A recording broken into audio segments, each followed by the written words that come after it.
Бұл смартфонды таныдыңыз ба? Бұл 2012 жылы шыққан iPhone 5. iPhone смартфондарын шығаратын Apple компаниясының тарихын қаншалықты жақсы білесіз? 1976 жылы Стив Джобс және Стив Возняк Apple компаниясының негізін қалады. Сол жылдың мамыр айында Джобстың әкесіне тиісті гаражда Apple 1 компьютері пайда болды. Алғашқы компьютердің бағасы $250 құрады және көпшіліктің көңілінен шықты. Ал 1977 жылы Apple 2 компьютері 2 миллион данамен сатылды. Жас компанияның адам сенгісі жетістігі сол кездегі басқа да компанияларға нарықтағы орны үшін үлкен қорқыныш алып келді. Енді ғана нарыққа енген компания басқалардан ерекшелену үшін оңай әрі көрген адамның есінен шықпайтын логотип жасап шықты.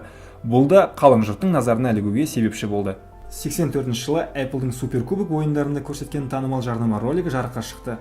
Сол жылдың өзінде Apple Macintosh компьютерінде клиенттер назарына ұсынды. Бірақ 1984 жылы Apple'ның негізін қалаушы Джобс пен Возняк компаниядан кетуіне тура келді. Бұдан былай Apple'ды Джобстың кетуіне себепші болған Pepsi'дің бұрынғы басшысы Джон Скалли басқаратын болды. Джон Скалли директорлар кеңесінің төрағасы болуымен операциялық жүйелердің лицензиялануын және интерфейстің әдемі болуына көп көңіл бөлді. Компания жаңа инновациялық әдемі өнімдер дайындағанымен оны сатып алушылар жоқтың қасы болды. Мысалы 93 жылы шыққан Newton атты жаңа құрылғы ешкімге керек еместіктен сәтсіздікке ұшырады. 97 жылмен бірге PowerMax процессорлерінің кезеңі басталды, бірақ компания бұл процессорлерді Intelге айырбастады. 98 жылы Стив Джобстың қайта оралуымен компания ребрендинг жасап iMac'ті шығарды. Ол алғашқы бір аптада 150 мың данамен сатылып, жаңа қарқын алып келді. 2001 жылы Apple тағы бір революцияның басталуына себепші болды, яғни iPod аудиоплеерін шығару арқылы музыка индустриясын мәңгілікке өзгертті. 2003 жылы iTunes сервисі әмбебап ортаға айналды. Осы сәттен бастап, оны PC және Mac платформалары арқылы iTunes'ты пайдалануға болатын мүмкіндік пайда болды.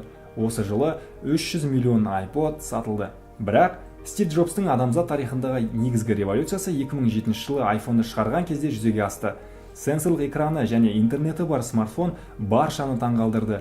4 жылдың ішінде 100 миллион дана iPhone сатылып, рекорд орнатты.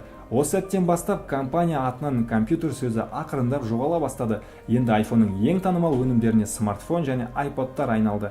Көпшілік iPhone'ды капитализацияға шамадан тыс акцент қойған үшін және жабық сервистер үшін сынға алды. Бірақ сол сындарға қарамай Apple соңғы 35 жылда әлемдегі ең танымал брендке айналды.